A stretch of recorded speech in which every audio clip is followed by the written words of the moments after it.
তোমার আব্বুর নাম কি? আনারুল। আব্বু কই গেছে? আল্লাহর কাছে গেছে। আল্লাহর কাছে গেছে। হ্যাঁ। আব্বুর জন্য কষ্ট হচ্ছে? হ্যাঁ। কোথায়? বুকে। বুকে কষ্ট হচ্ছে।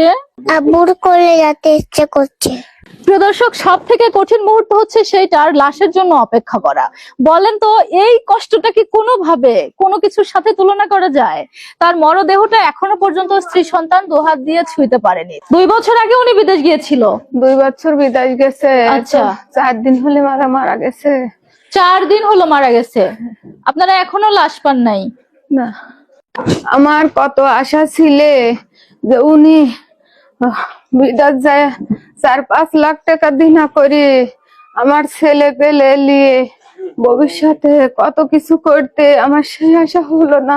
দুবাই একটা কোম্পানিতে চাকরি করতো আনারুল। প্রতিদিনের মতোই কাজ শেষে সেদিনও বাড়ি ফিরেছিলেন, আর 5 দিনের মতোই খাবার দাবার শেষ করে হয়তো ঘুমিয়ে পড়েছিলেন। কিন্তু তারপরে কি হয়েছিল তার সাথে, কিভাবে মারা গেল, বিষয়টি কেউ জানে না। ভেতর থেকে ঘর বন্ধ, বাহির থেকে বারবার ডেকেও যার সাড়া পাওয়া যাচ্ছিল না।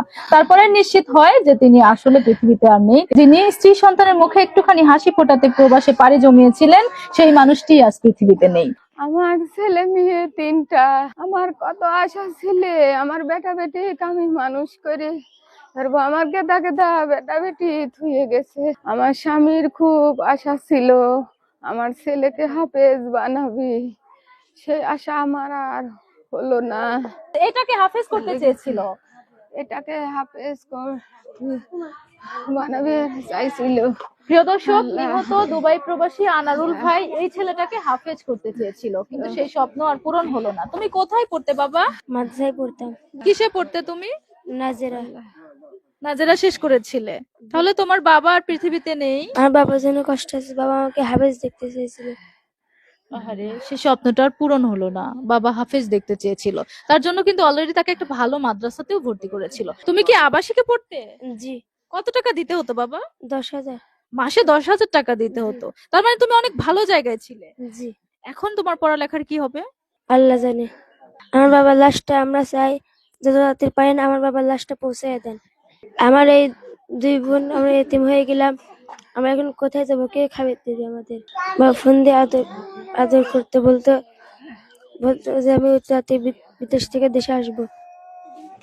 বাবা ফোন দিয়ে আদর করতো, বলতো আমি যখন বিদেশ থেকে দেশে আসবো তোমার জন্য অনেক কিছু নিয়ে আসবো, আর তুমি ভালো করে পড়ালেখা করো, মানুষের মতো মানুষ হও, তুমি কোরআনের হাফেজ হও, তুমি কোরআনের আলো ছড়াও। কত স্বপ্ন ছিল পরিবারটার, কিন্তু মুহূর্তের মধ্যেই সেই স্বপ্ন এখন দুঃস্বপ্নে পরিণত হয়েছে। এই এতিম 3 সন্তান সহ স্ত্রী এখন কিভাবে বাঁচবে, কি খাবে, এটাই সব থেকে বড় প্রশ্ন। কারণ তিনি যাওয়ার আগে যে স্ত্রীর নামে যে লোন বা ঋণ করে রেখে গেছেন, এটি তো তাকে দিতেই হবে। অলরেডি তার মৃত্যুর সংবাদ শুনে বিভিন্ন সংস্থা থেকে ফোন দিয়ে কিন্তু অলরেডি টাকার জন্য চাপ দিচ্ছে অসহায় এই বোনটিকে। তিনি যেহেতু প্রবাসে গিয়েই মারা গেছে, তাই আমি প্রবাসী ভাই বোনদেরকেই বলবো, আপনারাই বুঝবেন এই কষ্টটা। আপনারা চাইলে অভাব এবং ঋণগ্রস্ত এই পরিবারটার পাশে দাঁড়াতে পারেন। নিহত দুবাই প্রবাসী আনারুল ভাইয়ের এতিম স্ত্রী সন্তানদের পাশে দাঁড়াতে পারেন, তাদের পড়ালেখার ব্যবস্থা করে দিতে পারেন। বিশেষ করে এই ছেলেটাকে শেষ ইচ্ছে ছিল তার কোরআনের হাফেজ বানাবে, অন্তত সেই ইচ্ছাটা যেন পূরণ হয়, এবং অসহায় স্ত্রীর মাথার উপর যে রেনার দায়, এটা আপনারা যেন অবমুক্ত করতে পারেন, এটাই আপনাদের কাছে প্রার্থনা। স্ক্রিনে দেওয়া নম্বরে সরাসরি যোগাযোগ করে সহযোগিতার হাত বাড়াবেন দুবাই প্রবাসী নিহত আনারুল ভাইয়ের স্ত্রী সন্তানের দিকে।